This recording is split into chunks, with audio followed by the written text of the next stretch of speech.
Hola, buenas tardes. Muchas gracias por tomarse el tiempo de venir. Sabemos que es un horario complicado, pero les agradezco mucho que estén acá. Vamos a revisar un tema del que normalmente no hablamos, porque generalmente cuando hablamos de violencia, hablamos de la violencia física, de la violencia esa muy evidente, que a todo el mundo le queda claro que es esa violencia, pero de aquella otra, que es la violencia psicológica, que si bien no la vemos, no vemos marcas de esa violencia, no quiere decir que su impacto no sea tan fuerte, ¿no?, como el que genera la violencia física. Y aparte vamos a intentar asociarlas, porque generalmente creemos que un acto de violencia física es un acto aislado, cuando en realidad no es así, ¿de acuerdo? Entonces van a ver que vamos a empezar a ver datos duros, ¿no?, de violencia física, pero después vamos a entender por qué vamos a empezar por ahí. Aquí hay un tema, ¿no?, un tema muy lamentable que todos los días vemos en los noticieros, y este tema tiene que ver con el feminicidio. Marisol Aguilar, que es la representante de una de las unidades de Naciones Unidas, en este caso de la Unidad de Drogas y Delitos, en una de sus investigaciones señala que el año pasado, 2018, alrededor de 87,000 mujeres fueron asesinadas en todo el mundo.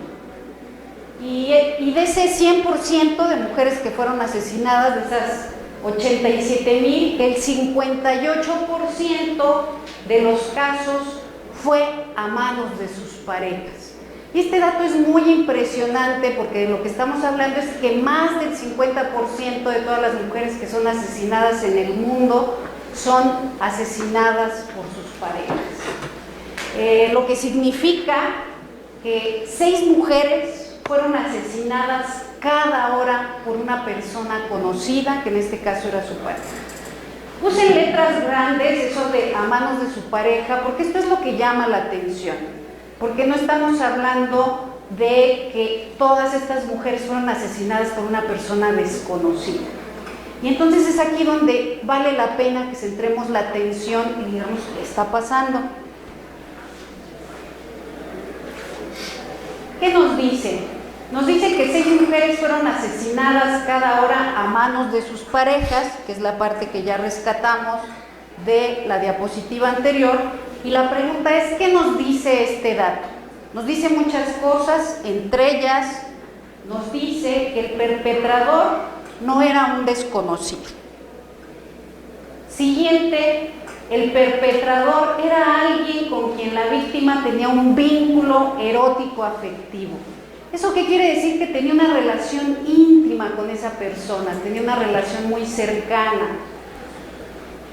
¿Qué más nos dice este dato? Que el perpetrador era alguien en quien la víctima confiaba. ¿Por qué es importante subrayar esto? Porque generalmente cuando vemos casos de feminicidio, de sobrevivientes de feminicidio, siempre se hace un reproche a la víctima de por qué lo permitió, de por qué no se defendió, que por qué lo dejó. Pero lo que pocas veces se toma claridad es que esa violencia provino de una de las personas en quien ella más confía, y es su pareja. Por eso cuesta tanto trabajo entender luego estos fenómenos de la violencia física, porque invariablemente hay este mito de, claro, las mujeres lo permitieron. Y ahorita vamos a resolver ese mito, pero es importante visibilizar estos datos. Eso lo que quiere decir, ¿no?, entre las muchas cosas que quiere decir, es que más de la mitad de los feminicidios empezaron como historias de amor. ¿Por qué? Porque si estamos hablando que el 58% de esas mujeres fueron asesinadas por sus parejas, cuando esa relación inició, esa persona, ¿ustedes creen que le dijo a la mujer, ¿quieres ser mi novia nada más que te voy a asesinar? ¿Sí empezó así? No, empezó como una historia de amor. Y puse el amor entre comillas, porque obviamente no es el amor como tal, sino esta imagen romántica, sufrida, que nos han hecho creer del amor. Por eso es muy importante que empecemos a visibilizar estos elementos. Vamos a empezar con una encuesta, ¿no? Para ver si todos los que estamos acá tenemos claridad de qué estamos hablando. ¿Quién, levante la mano, quién de los que están acá en la sala y las que están en la sala se han enamorado alguna vez? A ver, ¿quién no levantó? Ay, no levantó la mano. Ah, mira, él tampoco, dos no cuento. Es más de uno. Es decir, sabemos de qué estamos hablando, sabemos lo que se siente cuando nos enamoramos de alguien. Y normalmente creemos que es una expresión muy espontánea la manera en que nosotros nos relacionamos afectivamente, pero ahorita vamos a ver que no es tan espontáneo el asunto. ¿Cómo empezaron esas historias? Justamente todas las relaciones humanas están enmarcadas en convencionalismos sociales. ¿Eso qué quiere decir? Que las relaciones no son tan espontáneas como creemos. ¿Por qué? Porque muchas veces esa relación está en función de imitar ciertos estereotipos de amor. Y entonces, ¿quién nos dicta esos estereotipos? La literatura, por ejemplo, ¿no? Ya tenemos a Romeo y Julieta, tan famosa novela, ¿no? Y entonces, si no es así de trágico y de confrontador ese amor, entonces no es amor del bueno. Y entonces empezamos a tener esos estereotipos de cómo es que tenemos que relacionarnos. ¿Quién más nos los dicta? Los medios de comunicación. A través de todo lo que aparece en la televisión hay un dictado de cómo ha de ser esa relación. También el cine, por supuesto, lo tenemos aquí visibilizado, ¿no? El cine nos marca cómo es que han de ser relaciones pasionales de las buenas, si no, no vale la pena, ¿no? La música, ¿no? Toda la música que escuchamos nos dicta también cómo ha de ser esta manera en que nos involucramos afectivamente. Y entonces yo puse ahí un ejemplo, ¿no? Que es aquella canción que todo el mundo conoce de José José, recientemente fallecido, y es que todos sabemos querer, pero pocos sabemos amar. Luego, ¿qué dice? ¿Qué dice? Porque amar es sufrir, imagínense, ese es el dictado, y querer es gozar, ¿no? Y hay un desprecio por el placer y el gozo, y si ha de ser amor, tiene que ser muy sufrido, y solo así es amor del bueno. Entonces, todo esto, ¿no? Que vemos desde que somos muy pequeñas y pequeños, de alguna manera condiciona la manera en que nos relacionamos, ¿no? La manera en que nos enamoramos, y entonces no es tan espontáneo como creeríamos. Y entonces, en todas estas visualizaciones o convenciones que nos marca la sociedad, también nos marcan roles. ¿Qué roles cumplimos en esas relaciones? Y generalmente, ¿a quién la sociedad le dicta que tiene que ser quien conquiste, quien atienda, quien esté al pendiente de que esa relación se lleve a cabo? ¿A quién le delegan esa responsabilidad? A los hombres, ¿verdad? A ellos les dan un rol activo. Ellos son los que tienen que ir y conquistar, ¿no? Y tienen que ir y hacer todo lo que sea necesario para que la chica caiga. Y a las mujeres nos delegan un rol más pasivo, ¿no? Un rol en lo correcto es esperar, ¿verdad? Esperar a que nos cortejen, esperar a que nos coqueteen, esperar además, porque está mal visto, ¿no? Que una diga que sí a la primera, y entonces el dictado es que nos hagamos las difíciles, ¿no? ¿Por qué? Porque si decimos que sí a la primera, lo más probable es que nos califiquen ¿de qué? De fáciles, de zorras, esa palabra de 4 letras también, efectivamente, y entonces hay dictados de estos roles. Y entonces, si se dan cuenta desde el principio, en esta manera en que nos dicta la sociedad que nos tenemos que relacionar amorosamente, desde ahí ya estamos viendo un desequilibrio de poder. ¿Por qué? Porque se está esperando que alguien, en este caso los hombres, sean quienes tomen la decisión, quienes aborden a las chavas, quienes estén ahí detrás como cuchillito de palo, aunque les diga que sí, digo hasta que les diga que sí, ¿no? Y entonces se justifica, ¿no? Por ejemplo, todo este tema del acoso, porque siempre dicen, es que estaba haciendo mi luchita. Y entonces vemos, ¿no? Y cómo las mujeres estamos así, esperando pasivamente a que nos conquisten. Y eso es lo socialmente dictado. Entonces, a partir de eso vemos que hay un desequilibrio de poder desde ahí, pero así llevamos a cabo nuestras relaciones, y así nos enamoramos, y así me he enamorado yo también. Entonces, ¿qué pasa? Resulta que cuando ya dijo que sí la chava, ¿no? Ya salió con nosotras y ya nos hicimos novias, novios, pareja, ya nos casamos, empiezan a suceder cosas que ya no nos gustan tanto. ¿Por qué? Porque tiene que ver con que ya no nos agrada tanto que solo a quien le asignaron el rol activo tome todas las decisiones, porque yo también quiero tomar decisiones. Ya no nos agrada tanto que en el tema de la vida sexual sea él quien decida la frecuencia con la que vamos a tener relaciones sexuales y no pueda ser yo la que diga, pues tengo ganas hoy o no tengo ganas, ¿no? Porque incluso hay como un mandato de si estamos casadas, casados, somos novios, pues entonces habrá que entrarle porque parecería que esa etiqueta nos obliga, ¿no? Entonces, cuando empieza a haber estas diferencias, estas tensiones, es cuando entra justamente como a escena la violencia. Ese no es mío, ¿verdad? Ah, no. Entra a escena la violencia, es que pensé que era para cambiar las diapositivas. Entra a escena la violencia, pero en el minuto 1, como estábamos todavía así como ositos cariñositos, todo es muy amorosito. Y entonces todo es, no mi vida, no mi cielo, ¿no?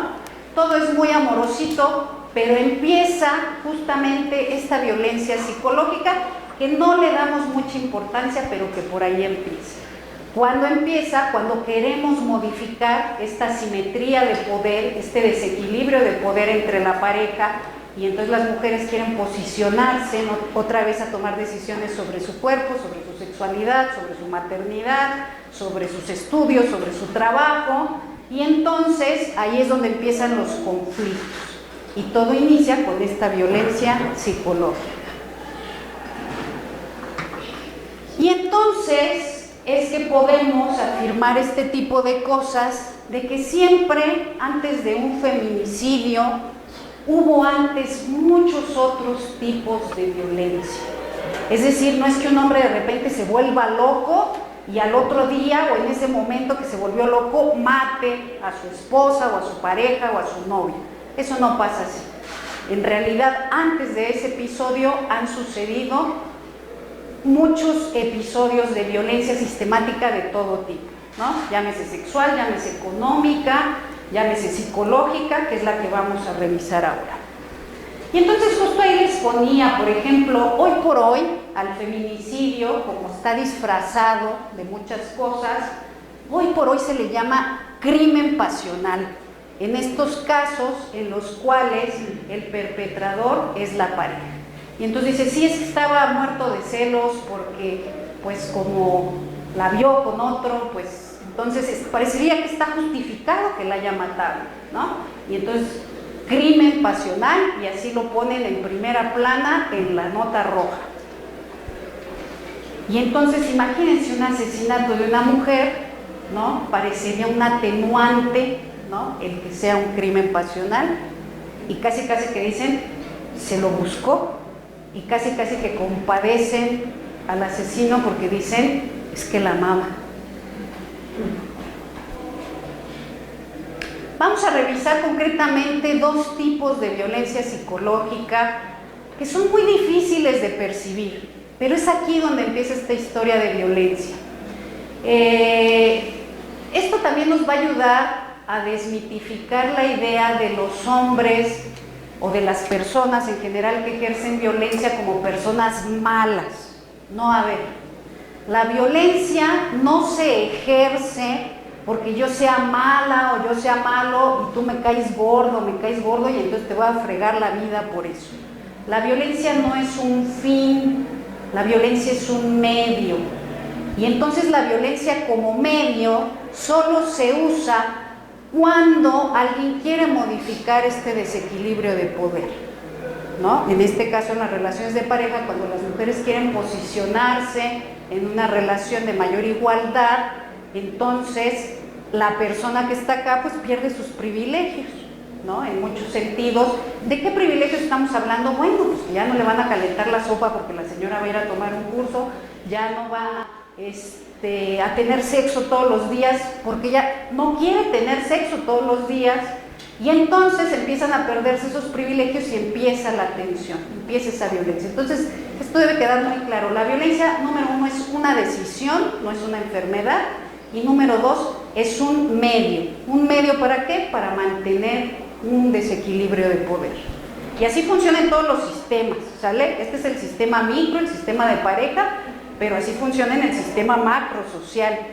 ¿Cuándo se usa la violencia? Cuando se está saliendo de control una situación para mantener el control y ese desequilibrio y ese orden social jerárquico. Pasa lo mismo en el macro, pasa lo mismo en el micro. Vamos a ver primero el tema del abuso verbal. Dice, el abuso verbal, vamos a entender todas aquellas formas en las que a través del lenguaje, este puede ser hablado, escrito, corporal, de manera gestual, señas, posturas, una persona daña a otra. Y hay muchas maneras, ¿no? No sé si han oído esa expresión de que con una palabra podemos deshacer a alguien. Y entonces es muy frecuente el uso de este tipo de violencia, que no tuve que golpear a nadie y sin embargo, con una descalificación, con una anulación de la persona, yo puedo, ¿no?, destruirla, yo puedo inmovilizarla, yo puedo lastimarla, yo puedo herirla. Y hay muchas maneras, burlándose de esa persona, confundiéndola, haciendo señalamientos hirientes, mintiendo, generando rumores, desacreditándola, censurándola, haciendo juicios inquisidores, usando exclusivamente formas imperativas para pedir algo. Y entonces necesitamos tener mucho cuidado. ¿Por qué? Porque este tipo de forma de comunicarnos la aprendimos desde que estábamos muy chiquitas y muy chiquitos a través de los medios de comunicación, en la calle, en la escuela, ¿no? Y entonces, ¿qué pasa? Que está muy naturalizado y entonces no alcanzamos a percibir que se trata de violencia, ¿no? Y entonces cuando alguien se burla de mí o yo me burlo de alguien, lo vemos muy normal, ¿no? Porque decimos, no, pues es que así nos llevamos. Y entonces ahí es donde nos cuesta trabajo empezar a identificar cuando estamos hablando de situaciones de violencia. Aquí están algunos ejemplos. Aquí hay unos dobles mensajes. Estos dobles mensajes son letales, ¿no? Yo creo que de entre toda la violencia verbal que se le puede hacer a alguien, el doble mensaje es muy, muy fuerte. ¿Por qué? Porque el doble mensaje, vamos a leer los ejemplos, dice, eres bien estúpida. Estos ejemplos yo los tomé, yo soy psicoterapeuta, yo los tomé de mi consulta, de lo que me dicen las mujeres que van a mi consulta. Eres bien estúpida, pero no importa, coges bien rico. Y entonces aquí tenemos un doble mensaje, ¿no? Por un lado te estoy haciendo una ofensa terrible, te estoy diciendo que eres una estúpida, pero al mismo tiempo te estoy haciendo un halago, es que coges bien rico. Aquí viene otro ejemplo. Nada te sale bien, pero ¿qué más da? Así te amo. Para ser mujer, eres bastante lista. Qué torpe eres, amor, hasta ternurita me das. Y entonces, ¿no? Estas frases, ¿no?, me las dijeron mis pacientes en consulta, pero las hemos escuchado muchas veces. ¿Cuál es la letalidad de un doble mensaje que uno no sabe qué hacer? Un doble mensaje te genera confusión y te genera inmovilidad, de tal manera que tú dices, híjole, pues sí me dijo que soy estúpida, pero me dijo que me quiere bastante, Y entonces obviamente no logramos distinguir que eso es un acto de violencia. Ojo, también es muy importante entender que cuando estamos hablando de violencia estamos hablando de sistematicidad de la violencia. Es decir, no solo que nos lo digan un día, sino que nos lo dicen sistemáticamente todo el tiempo. Entonces, por eso es muy peligroso el doble mensaje, porque cuando alguien como tal me dice estúpida, pues yo reacciono, ¿verdad? Y digo, estúpida, tus patas o lo que sea, ¿no? Pero cuando alguien acompaña esa ofensa de un aparente halago, entonces no alcanzo a reaccionar. Y entonces me quedo paralizada ante eso. La siguiente manera de llevar a cabo abusos verbales es a través de las descalificaciones. Eres súper sensible, no se te puede decir nada, andas en tus días, ¿verdad? A las mujeres no hay que entenderlas, hay que amarlas. Estás igual de loca que tu madre, ¿eh? De todo exageras. Y entonces consistentemente hacemos estas descalificaciones. ¿Qué pasa? Que después de cierto tiempo, porque a lo mejor un día sí exageramos, pero cuando todo el tiempo nos dicen que exageramos, pues terminamos creyendo que sí somos bien exagerados. Y entonces estas afirmaciones empiezan a convertirse en verdades en nuestras vidas porque nos las dicen todo el tiempo. Otra manera de abusar verbalmente es a través de la censura. Mejor ni hables porque dices puras estupideces, eres bien ignorante. Y entonces esto es muy frecuente, ¿no? En muchos ámbitos que escuchemos este tipo de expresiones. Y entonces, claro, hay una inhibición para expresar lo que pienso o lo que siento, pues porque me están diciendo que soy una persona bien ignorante, ¿no? Y entonces empiezo a permanecer en silencio, mejor no hablo. Otras formas de abuso verbal son la culpa y el desprecio. Si no fuera por ti sería tan feliz, ¿eh? Si no fuera por ti.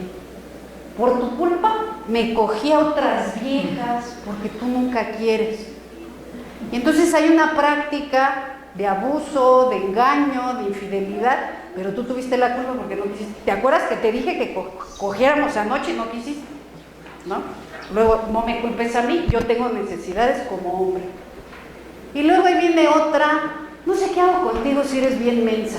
De veras que no sé qué hago contigo. Y entonces cuando nos dicen esto todos los días, terminamos creyendo que nos están haciendo un favor, porque decimos, no, pues somos bien brutas, entonces nos está haciendo el favor que esté conmigo. Acusaciones en falsedad. Querías ir sola, ¿verdad? Con tus amigas porque te iban a ver con alguien, porque te ibas a ver con alguien, ¿verdad? No te hagas pendeja si eres bien zorra. Y entonces... Pero eso tiene que ver con la autoestima de uno como mujer. En todos los casos están aprendiendo y desgarrando. Así es, pero acuérdense que esto no sucede de manera aislada.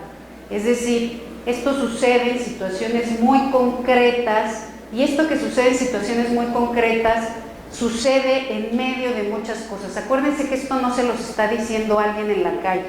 Esto se los está diciendo la persona que más las ama. Y está sucediendo esto en medio de que comemos y comimos rico. Esto está sucediendo en medio de que tuvimos sexo y cogimos rico. Esto está sucediendo en medio de que fuimos a bailar y bailamos fenomenalmente. Entonces hay muchos episodios que sí me gustan de eso que estoy viviendo, pero en medio de eso pasa esto.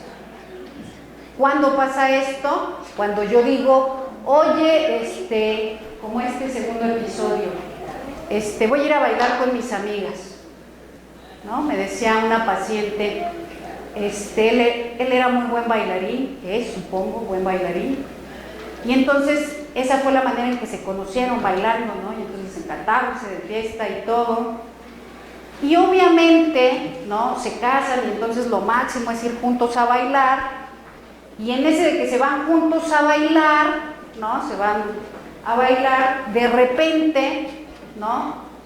Ella le dice, oye, yo quisiera volver a salir a bailar con mis amigas. Y entonces lo primero que sucede, que ya lo vamos a ver más adelante, que se llama chantaje emocional. ¿Cómo? ¿No es suficiente que bailes conmigo? No, no es eso, pues es que tengo ganas de volver a salir a bailar con mis amigas. bueno, entonces yo también puedo salir a bailar con mis amigas. Pues sí. Bueno, pues está bien, pues si quieres ir a bailar. Y entonces empieza la tensión. Es decir, yo estoy poniendo estas frases aisladas, pero no suceden así. Ustedes saben que sucede en medio de un contexto. Y eso que tú dices, tienes mucha razón. ¿Cómo te llamas? María Juana Linares. María, lo que nos dice María, que tiene que ver con el tema de la autoestima, justo este tipo de expresiones ahí es donde golpean.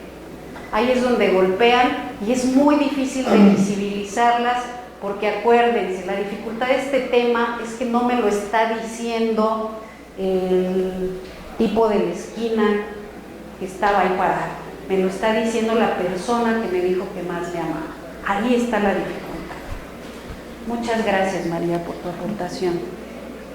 Luego vienen otras formas de abuso verbal, que es ignorar o delegar responsabilidad. No te contesté, ¿no? Cuando los dejan en visto, no te contesté para que no te pases obsesionada conmigo, haz tu propia vida, ¿no?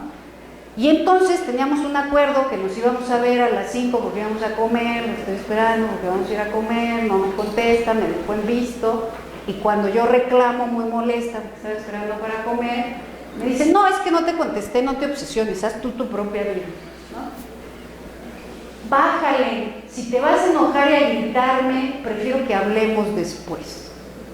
Esto también es muy frecuente en las relaciones, cuando hay violencia verbal, la negación a resolver. No hay manera de que nosotros podamos resolver un conflicto si no hablamos. Es verdad que si lo dejamos ahí, que se pudra a los días, pues ya casi que se nos olvidó. Pero que se nos olvide no quiere decir que desaparece, porque cuando volvemos a tener un conflicto, sacamos la lista grande, ¿no? Y entonces empezamos, sí, claro, ¿te acuerdas de aquella vez que fuimos con tu mamá, que fuimos con tus amigas, que hicimos, bla, bla, bla? Y entonces ya no discuten por el tema de las tortillas de ese día, están discutiendo por todo lo que no hablaron. Y entonces una forma de violencia es negarse a hablar y a resolver las cosas. Es muy frecuente esta expresión, cuando te calmes, hablamos. Y entonces uno se queda todo atorado ahí con el coraje porque uno quiere hablar y arreglar las cosas y la respuesta es cuando te calmes. Pero aquí en realidad es que no me voy a calmar hasta que no tenga una explicación, no me puedo calmar hasta que no sepas que estoy muy molesta o muy molesto. Y entonces no hay manera de que me calme. Y entonces esta es la razón por la que llegan muchas mujeres a mi consultorio enloquecidas y ellas mismas autodefiniéndose como locas, porque dicen, claro, dicen ellas, soy una exagerada, de todo me enojo y todo el tiempo grito. Pero ya que revisamos el contexto nos damos cuenta que no les están dando chance, de hablar, no les están dando chance de resolver, no les están dando chance de tomar decisiones, no les están dando chance, y ahí es donde vienen los conflictos y donde yo terminan en mi consulta. Bueno, no solo en la mía, pero unas terminan en mi consulta. Si no te invité es para que no sufras, porque sé que no te caen bien mis amigas. Y entonces es muy frecuente, ¿no? Cuando tenemos una relación, cada quien tiene su mundo, y entonces lo deseable es que una persona invite a la otra a su mundo. Y cuando hablamos de su mundo, ¿de qué estamos hablando? De sus amigas, de sus amigos, de su familia, de su trabajo, de su mundo. Y generalmente las mujeres, porque nos educan a ser muy generosas, muy abiertas, pues invitamos invariablemente a nuestro mundo con nuestra familia, con nuestras amigas, con nuestros amigos, ¿no? Y no vemos esa misma correspondencia del otro lado, pero entonces no hay una razón objetiva, ¿no? Si no hay una justificación y tú siempre tienes la culpa porque te enojas, te encelas de mis amigas. Como te cae súper mal mi familia, por eso ni te invité. Y entonces es esta parte en la que otra vez no soy invitada al mundo de la otra persona. Y si soy invitada al mundo de la otra persona, soy abandonada a mi suerte en ese mundo. Es decir, no soy presentada, no soy considerada, no soy incluida, y al revés puede pasar igual. Las órdenes, ¿no? Este también es un tipo de abuso verbal. Muévete, quítate de ahí, que te apures, cállate, lárgate. Y entonces hacemos de estas expresiones imperativas nuestra cotidianidad. Y entonces siempre empieza a justificarse, ¿no? Ya nos hablamos así golpeados siempre y entonces parece que es normal, ¿no? El problema es que cuando sucede un conflicto, ¿no? Es ahí donde vuelve a brotar esa parte y le decimos, no me hables así. Pues siempre te hablo así. Pues sí, pero ahorita no quiero que me hables así. Y ahí es donde nos damos cuenta que no es tan normal. Porque si fuera tan normal no nos molestaría que nos hablaran imperativamente todo el tiempo. ¿Qué consecuencias tiene el abuso verbal? Obviamente cuando estamos hablando de abuso no estamos hablando de un episodio aislado ni de una cosa que pasó. Es decir, a todos nos puede pasar que nuestro encabronamiento, para decirlo con lenguaje académico, sí, ¿no? Echemos una mentada de madre a quien sea, ¿no? Pero una cosa es que hay un episodio que justifica ese enojo, ¿no? Y otra muy distinta es que este abuso verbal sea la cotidianidad y la manera sistemática en la cual nos comunicamos. Y entonces para que podamos nosotros configurarlo, clasificarlo como abuso verbal, es que eso pasó siempre, todos los días, con mucha frecuencia, todo el tiempo, ¿de acuerdo? Los casos aislados, así que sucedió una vez, pues no, porque a todos nos ha pasado que nos molestamos y despotricamos. Entonces, ¿qué empieza a sucederle a las personas? Lo que decía María muy acertadamente, esa violencia no golpea el cuerpo, golpea las emociones y golpea la autoestima, de tal manera que la persona se empieza a sentirse insegura. Si todos los días me dicen estúpido, si todos los días me dicen estúpida, ¿no? Pues uno empieza a decir, pues capaz que sí soy. Temerosa, ya me da miedo opinar, porque como dice que soy bien ignorante, a lo mejor la vuelvo a regar. Ansiosa, todo el tiempo estoy ansiosa, estresada, confundida, confundido. Tengo dudas de mí mismo y de mí misma. Inseguridad, muy bien. Soy incapaz de actuar, ¿no? Y entonces vemos muy frecuentemente cómo hay esta parte, no, pues mejor hazlo tú, porque yo ya de antemano sé que lo voy a hacer mal, y si lo hago yo, me vas a decir que está mal hecho, entonces mejor hazlo tú. Y entonces empezamos a delegar, ¿no? Demasiadas responsabilidades allá, demasiadas tomas de decisiones. ¿Por qué? Pues porque somos bien brutas, ya nos dijeron muchas veces. ¿Qué pasa? Que cuando nosotros estamos consistentemente diciéndole a la gente que es tonta, que es mensa, que lo hace mal, lo que hacemos es inducir al error. Porque la gente empieza a tener inseguridad y entonces efectivamente se equivoca, porque ya está pensando que se va a equivocar y entonces se equivoca, y entonces la gente termina inducida al error y eso confirma que eres bien mensa o que eres bien menso, ¿no? Y entonces, ya ves, por eso no te lo dejé, porque siempre termina igual la historia, ¿no? Con lo que la persona dañada termina confirmando que es verdad lo que se dice de ella, que merece el trato que le dan y por tanto asume el sometimiento hacia quien le agrede, lo cual coloca a la persona en una situación de mayor vulnerabilidad en la que puede ser objeto de una escalada de violencia. Es decir, la violencia psicológica lo que hace es preparar, por llamarlo de alguna manera, a la persona, quebrantarla, ablandarla, ¿no? Que empiece a tener menos defensas, de tal manera que cuando yo ya tengo una persona insegura, temerosa, ansiosa, una persona que se siente incapaz, pues entonces es más fácil escalar la violencia. Y entonces es más fácil el abuso sexual, una agresión física, un despojo, un despido, ¿no? En el caso de los ambientes laborales. Y entonces aquí vemos cómo empieza esa historia de violencia, que no empezó con un hombre loco que le quitó la vida a una mujer, sino que empezó con esta violencia que empezó a disolver la autoestima, la seguridad de esas personas. Vamos a ver ahora el chantaje emocional, que ya dimos algunos ejemplos, pero aquí vamos a tratar de ir concretando. El chantaje emocional es una forma de manipulación que está fundamentada en una amenaza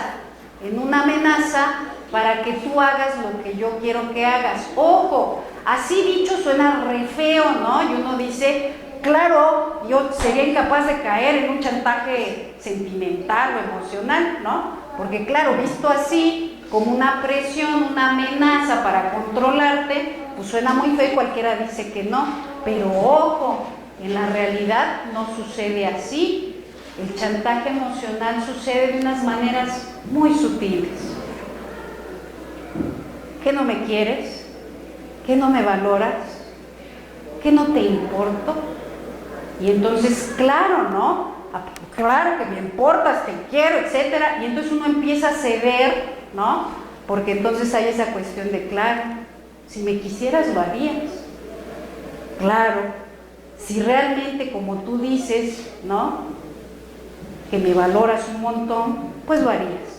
Y entonces empezamos a ver cómo la gente se empieza a ver orillada a decir, no, pues sí, ¿verdad? Le tengo que demostrar mi amor, que sí lo quiero, ¿no? Que sí la quiero y pues tengo que demostrarle mi amor.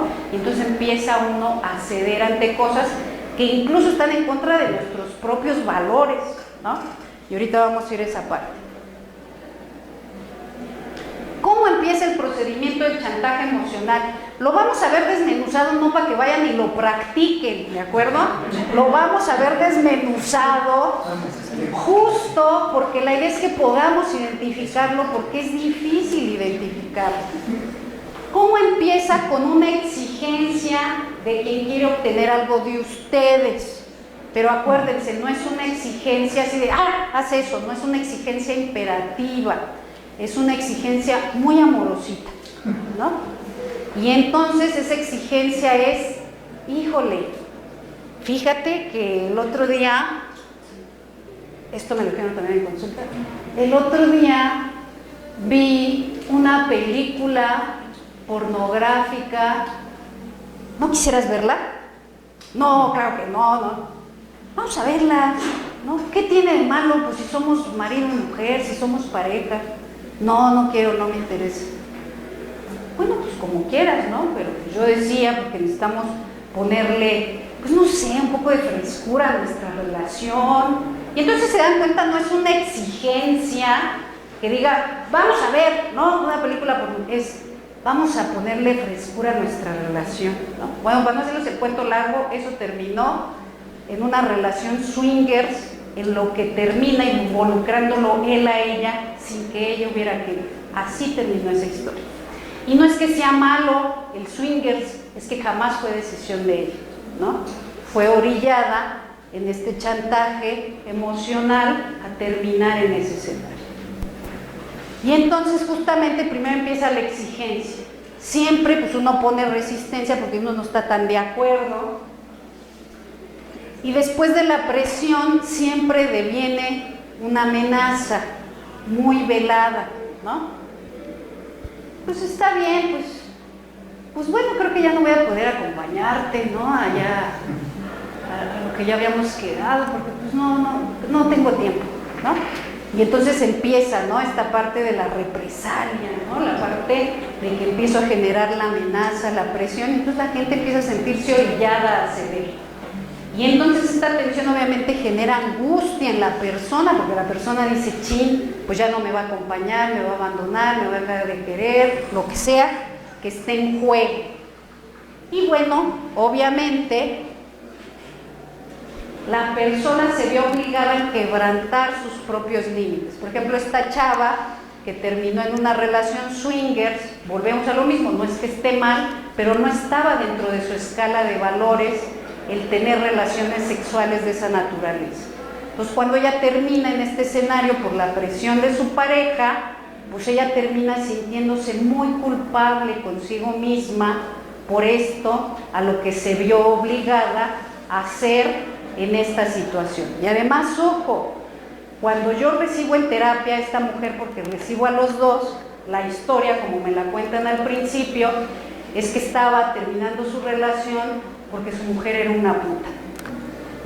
Y la mujer lo admitía, decía, sí, soy de lo peor.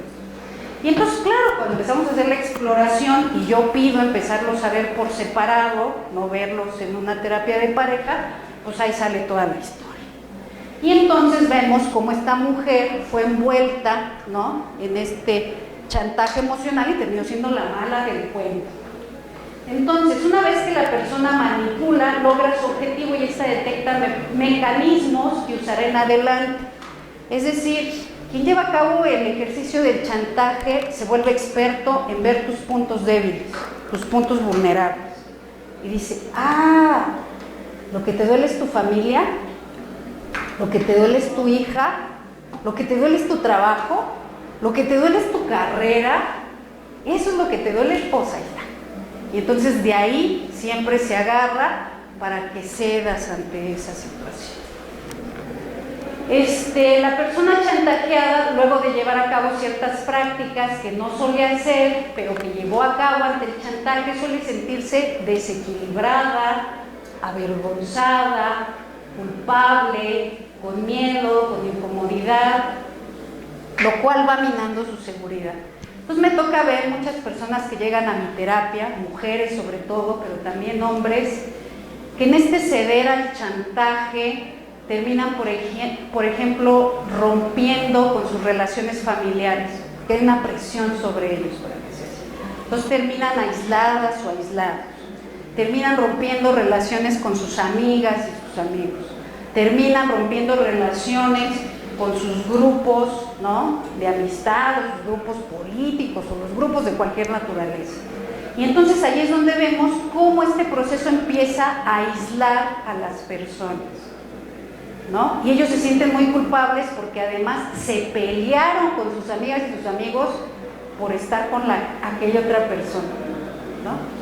Y entonces incluso sus amigas, amigos lo rechazan porque dicen, pues si tú que lo estás defendiendo, la estás defendiendo, ¿qué? ¿No? Tú ibas a decir algo, ¿cómo te llamas? Una pregunta, Cecilia.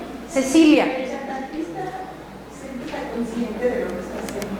Sí, cualquier persona, las personas que estamos aquí, todo mundo, somos capaces de chantajear, ¿no? Ya con esta guía, bueno, ¿no?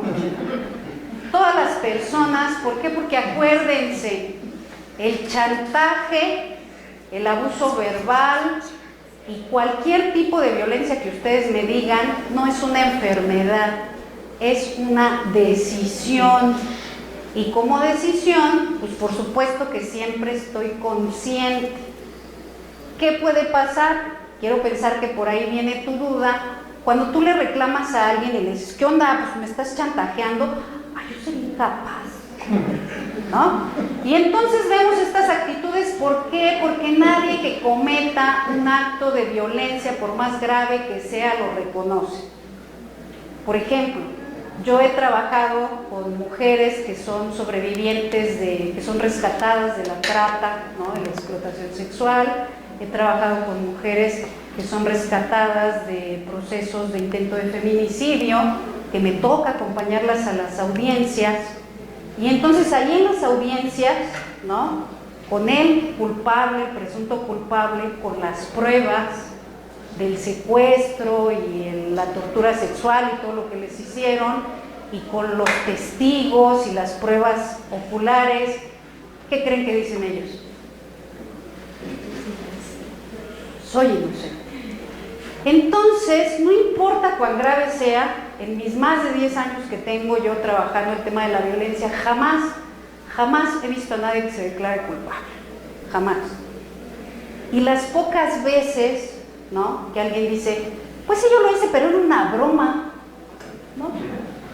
Pues sí, yo lo hice, pero así nos llevamos, ¿no? Entonces, las pocas veces que me ha tocado ver que alguien admite algo, lo justifica, lo minimiza, lo naturaliza o culpa a la otra persona, ¿no? Dice, me provocó, ¿viste qué escote trae? ¿Qué esperaba? Me provocó. Y entonces invariablemente, ¿no?, se juzga, ¿no?, a las mujeres en el caso de la violencia sexual a partir de su vestimenta. Una de las preguntas más frecuentes cuando una mujer llega al Ministerio Público a denunciar un delito sexual, ¿cuál creen que es? ¿Cómo ibas vestida? Ah, pues con razón. ¿Qué esperabas, reina? Pues ibas de minifalda, ¿no? ¿Cómo te llamas? Odín. Odín. Sí.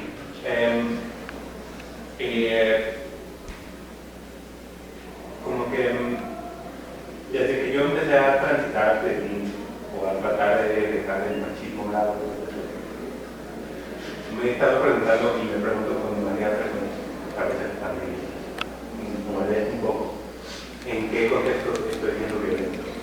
Claro. Y es bien difícil, como que casi nunca tengo claro si la conducta que estoy haciendo es o no un acto de violencia, porque creo que es algo que nos naturaliza en el fondo. Claro, claro. Y en particular con el chantaje, se me acaba de llegar a meter una escena con mi pareja en la que tuvimos una discusión y al final ella me dijo que me estás violentando y me quedé pensando demasiado.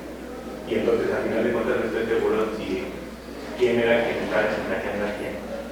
La relación que tenemos es muy abierta, porque ella siempre ha sido súper feminista, de hecho ella fue de las primeras personas que empezaron a cuestionar algunas de las conductas que se me más normal. Claro. Y hemos ido como evolucionando y nosotros nos dimos cuenta de que en realidad nos éramos machistas y hemos tratado de trabajar en eso. Digo, los dos tuvimos liderazgo muchos años. Y la escena fue algo más o menos así, que tuvimos un pequeño conflicto por cuestiones familiares, como que ya algunas personas me estuvieron entendiendo. Entonces, como que nuestras convenciones, cada quien se involucra como quiere con la familia. Claro. Porque esa es la responsabilidad individual. Nosotros somos del canal de presentación, pero ya la hay una de la responsabilidad cada quien que vive con nosotros. Entonces, pues para esta situación ella como que tiene ciertos inconvenientes con algunos miembros de la familia, porque ella no se sobre ellos, pero a partir de ahí no volvieron con otros asuntos. Y ella terminó diciendo, bueno, prefiero que nos separen, que ya no vivamos juntos. Este es un tema que siempre ha sido delicado porque yo hablo mucho en nuestra cotidianidad. Claro. Y eso es algo que creo que lo reconozco muy bien. Y yo le decía, bueno, es que a mí me estás pidiendo que sea algo muy difícil, me estás pidiendo que haga algo muy complicado. Y ella me decía, bueno, pero tú ya aceptaste que si no voy a estudiar al extranjero, pues te vas a quedar sola. De viajar, pero como que no es lo mismo. En el otro contexto, hay como un fin, hay un objetivo que persigue que algo que tú vas a lograr muy importante para ti. Y claro. Te vas como a rechazar el problema y digo, ok, si quieres esto, pues me aguanto. Pero no es que, ay, sí, voy a ser muy feliz. Claro. Y yo lo que le decía es en este contexto no es lo mismo, porque en realidad pareciera que el problema es que tenemos juntos, que tú ya no quieres que estemos juntos. Entonces, para mí no significa lo mismo que te vayas a estudiar a que me digas, no, pues es que quiero un espacio y tú me estorbas un espacio y mejor vamos a separar. Y entonces, cuando yo le estaba planteando eso, porque me dijo, no, es que pues, tu postura está muy rígida y entonces estás limitando. Y dije, ojo. Y francamente todavía no sé qué pasó ahí. Y hasta la fecha no puedo decidir si hubiera estado violentando. ¿Odín? ¿Odín te llamas? Muchas gracias por compartirnos tu testimonio. Me parece que es muy valioso esto que nos acaba de decir Odín, porque nos da muchos elementos para entender, ¿no? Él acaba de decir algo muy cierto y tiene que ver con cosas que vamos a ver hacia el final de esta presentación. Los hombres no nacen con ningún cromosoma de ser manchados, patriarcales, machistas. Es un aprendizaje social y eso nos tiene que quedar muy claro. Esta es la parte alentadora de la historia, ¿sale? Que ellos no nacen así, hay un dictado social que los obliga a ser así, porque si no son así, pues les dicen poco hombre, pareces vieja, etcétera, y hay un costo social. Entonces eso es lo primero que tiene que quedarnos claro, que eso que aprendimos se puede desaprender. 2, cuando hablamos, insistimos de hablar del tema de la violencia hacia las mujeres, bueno, porque es abrumador el dato. Pero nos tiene que quedar claro que cuando nosotros defendemos al sector de las mujeres como feministas o como desde la postura que queramos, ¿sale? No la hacemos porque las mujeres sean buenas. Ser mujer no es sinónimo de ser bueno. Defendemos al sector porque está en una posición de vulnerabilidad. Para que nos resulte más sencillo de comprender es, por ejemplo, cuando se hacen programas para la gente más pobre. Nadie está diciendo que los pobres sean buenos o malos, ¿no? Simplemente están colocados en este orden injusto económico en una posición en desventaja en relación a todas las demás personas. ¿Sale? Entonces nos tiene que quedar muy claro eso. Cuando hablamos de la defensa de las mujeres como sector, no estamos hablando de que las mujeres sean buenas, estamos hablando, o malas, estamos hablando de que las mujeres están en una posición de desventaja y son quienes más sufren como este tipo de violencias que estamos viendo. Nos llevamos 2 puntos ahí. 3, esto que comparte Odín es muy importante y por eso hablábamos al principio, la importancia del diálogo, y el diálogo implica un ejercicio de negociación, de tal manera que de lo que se trata es de que pongamos en la mesa de qué vamos a hablar. Y entonces aquí esto es muy importante, porque acuérdense, tenemos un estereotipo de cómo tienen que ser las relaciones, pero se trata de que rompamos ese estereotipo y hagamos un concepto de relación que se acomode a nuestras necesidades. Y entonces, si al principio dijimos que íbamos a tener una relación en la que íbamos a vivir juntos por siempre jamás, y luego ya hay una situación que está llevando hacia otro escenario, pues platiquemos. A ver, hay estas otras condiciones. Vamos a replantearnos el vivir juntos. El vivir juntos, cómo, cuándo, y también que puedan otra vez entender estos conceptos de amor hasta que nos muramos y de viejitos y así, ¿no? Nos hacen mucho daño porque entonces no vemos la posibilidad de ir cambiando nuestra relación dadas las circunstancias. Y entonces, dadas las circunstancias, podemos ir haciendo modificaciones. Esas modificaciones, ¿en función de qué se van a hacer? En función de lo que sea negociable y lo que no sea negociable. Es decir, por ejemplo, si para ti, Odín, el tema de vivir separados no es negociable, así lo pones en la mesa. ¿Por qué? Porque ese es tu parámetro de valor y ese es tuyo, ¿no? Nada más acuérdense, con nuestro parámetro de valor tenemos que asumir costos, pero nosotros tenemos que tener claridad qué es negociable en nuestra vida y qué cosas no son negociables, ¿no? Porque cuando cedemos ante aquello que no es negociable, nos arruinamos la vida, le arruinamos la vida al otro y arruinamos la vida de todo el mundo. Ejemplo, una mujer llega a terapia, maltrata mucho a su hijo, ¿no? Tiene un hijo pequeño, lo maltrata muchísimo, y entonces ya que va, claro, porque es un niño rebelde, no sé cuántas cosas decía ella, y cuando llegamos al escenario de ir revisando, ¿no? Cómo es que ella se convierte en mamá, cómo es que ella decide tener este hijo, pues resulta que ella nunca había querido tener ningún hijo. Resulta que ella, en su convicción, en su escala de valores, ella no quería ser mamá. Pero ¿qué pasó? Que ya cuando se casaron, ¿no? Su esposo, vamos a tener un hijo, pues total, un retoñito, tuyo y mío, y así. Y entonces, claro, ¿no? Pues empezó, ¿no? Porque estamos colocados todavía desde el amor, ¿no? Y desde el apapacho, y desde ahí ella termina, al principio es no, o sea, de hecho se tardan muchos años, ¿no? En decidir tener a su hijo. Cuando finalmente ella cede, tienen al hijo, y bueno, un infierno para el chamaquito, ¿no? Se la pasa maltratándolo, lo odia, ¿no? Y entonces aquí es donde vemos, y entonces ya le están arruinando la vida ella, al marido, al pobre niño que no tiene vela en el entierro, ¿no? Y entonces imagínense el impacto tan grande que tiene cuando cedemos ante cosas que no son negociables en nuestra vida.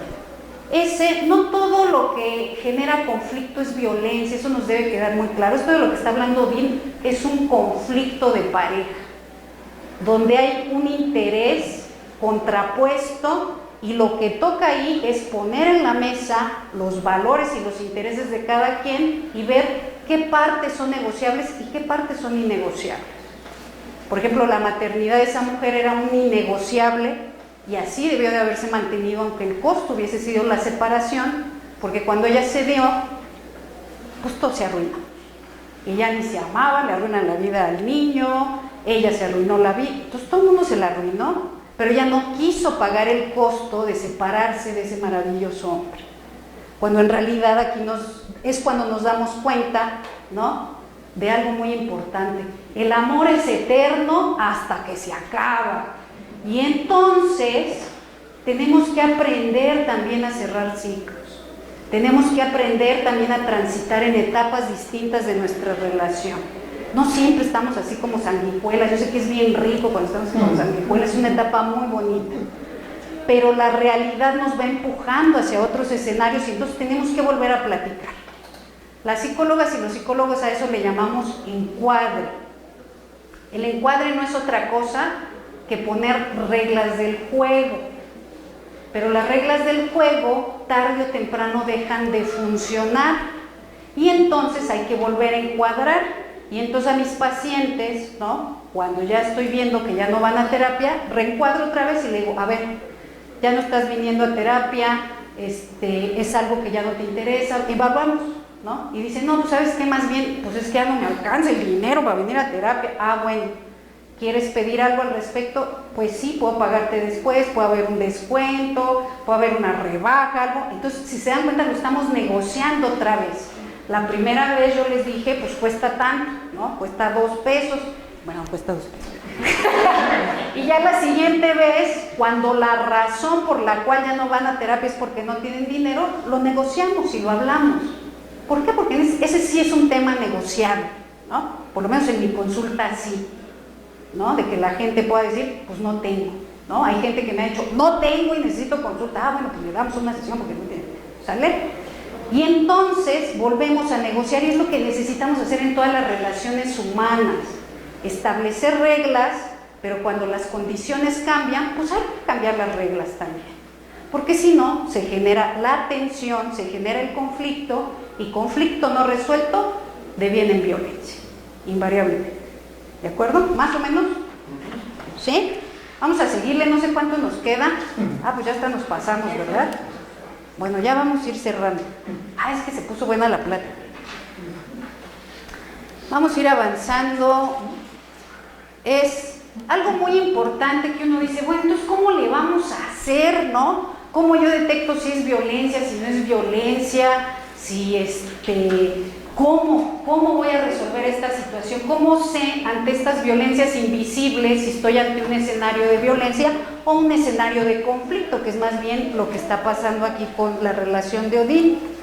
Y entonces lo primero que hay que entender es que las personas no somos sujetos pasivos, ¿no? No somos sujetos que estamos así esperando que la vida nos atraviese.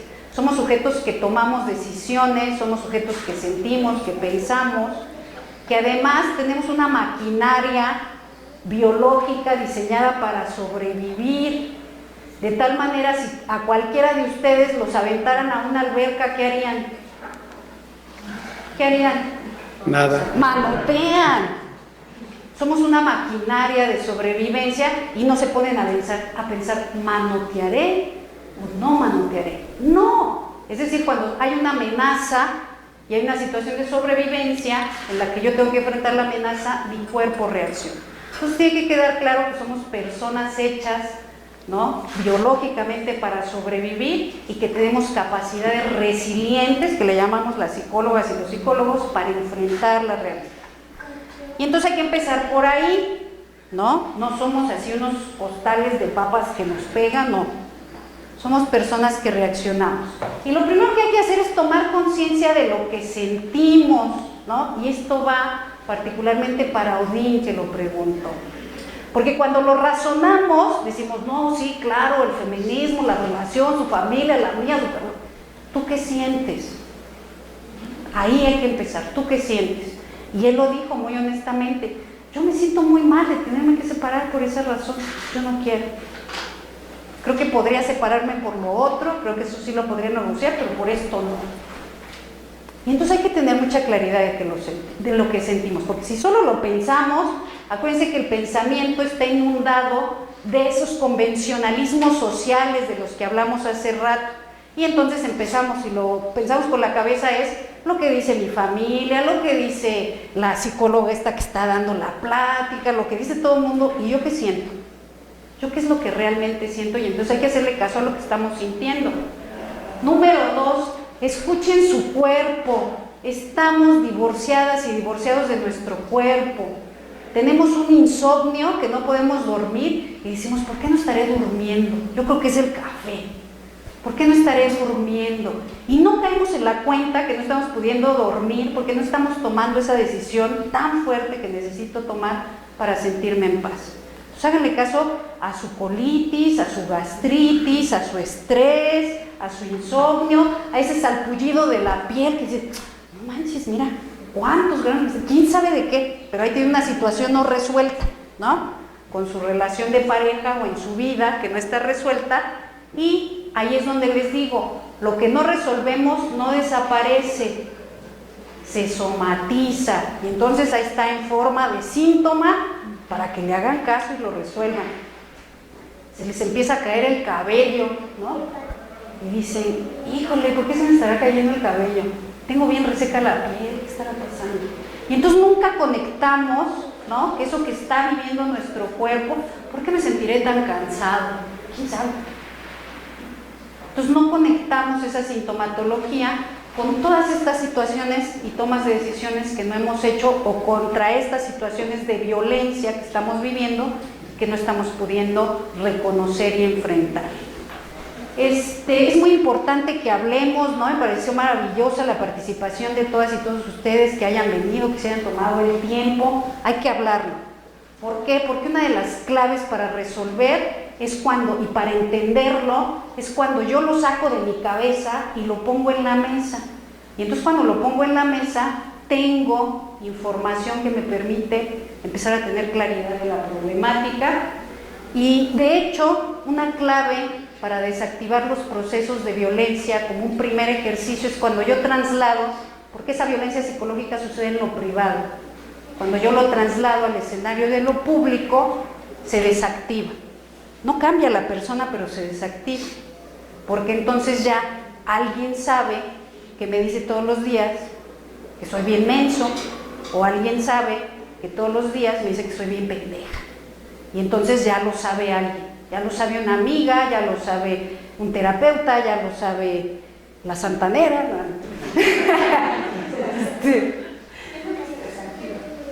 Se desactiva esa violencia, es decir, no quiere decir que se resolvió el problema, lo que se desactiva es ese proceso a través del cual te está molestando, ¿no? Y entonces una cosa es que yo siempre en la cama te digo, es que eres bien bruta, pero así te quiero, que cuando ya estamos en una reunión familiar y digo, aquí mi compañero siempre me dice que soy bien bruta, pero que me quiere, ¿ustedes qué opinan? Y entonces a todo el mundo como que le llama la atención, ¿no? Y eso inhibe, ¿no?, la reacción de violencia. No la resuelve, pero es un primer paso.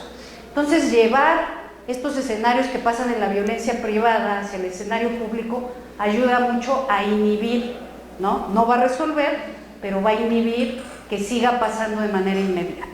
¿Sale? Pedir ayuda profesional, fortalecer sus redes de apoyo. Es muy importante que nunca se deshagan de sus redes familiares, de sus amigas, de sus amigos. Eso es fundamental.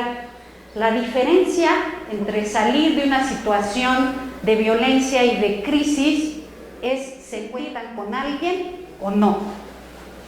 ¿Por qué muchas personas permanecen en relaciones de violencia? Porque ellos o ellas dicen, es que no cuento con nadie, es que estoy sola, es que estoy sola. Pero cuando la persona sabe que le puede hablar a esa otra amiga, a esa colega, a ese amigo, a ese camarada, a esa persona, entonces la gente, ¿no?, es como otra vez ¿no? Esto que puede ayudar a rescatar de una situación de violencia y aprender. Esto nos duele mucho, a nadie le gusta, es horripilante, pero si no aprendemos a cerrar, a romper y a tomar distancia de la violencia y de estos esquemas y estos estereotipos de pareja, vamos a seguir reproduciendo estas situaciones. Entonces necesitamos desapegarnos, por ahí alguien cuando decía del cine, necesitamos desapegarnos de esta idea de que se requieren secuelas, segundas partes, ¿no? El 1, 2, 3 de la relación y cortamos, ¿no? Necesitamos, ¿no? Cuando hay situaciones de violencia, poder cerrar, romper, terminar. Ese es un aprendizaje que nos cuesta mucho. Si digamos ya el contexto de violencia es un poco más avanzado, ¿no podría ser peligroso el tema como de hacerlo público? Me imagino una situación así como la que planteaba, en la plática decidimos, entonces se enoja mucho más y llegando a la casa Esto es muy importante y ahorita Odín acaba de usar su apreciación y su sentir y su sabiduría interna, ¿no? Que sabe cuándo será pertinente y cuándo no, y eso no lo sabe mejor que quien está viviendo la violencia. Es decir, ustedes son expertas y expertos en su vida y ustedes saben en qué condiciones va a ser peor o en qué condiciones va a favorecer. Entonces, obviamente, cuando hablo de hacerlo público, puse este ejemplo, pero hacerlo público va desde que sale de su cabeza y pueden contárselo a alguien. Es más, desde que sale de su cabeza y lo pueden escribir en un papel. Desde ahí empiezan a hacerlo público, ¿no? Una chava, ¿no?, que fue rescatada de una situación de trata, pues ella jamás pensó que alguna vez iba a poder escapar de eso. Ella todo escribía, ¿no? Porque obviamente ella estaba secuestrada. Ella, por cierto, aquí en la Ciudad de México estaba secuestrada en una casa y era tratada. Y entonces ella, la manera que buscó de sacarlo de su cabeza fue empezar a escribir todo lo que iba pasando. Y entonces un buen día logra escapar, un buen día. Muchas veces intentó escapar, muchas veces la volvieron a capturar.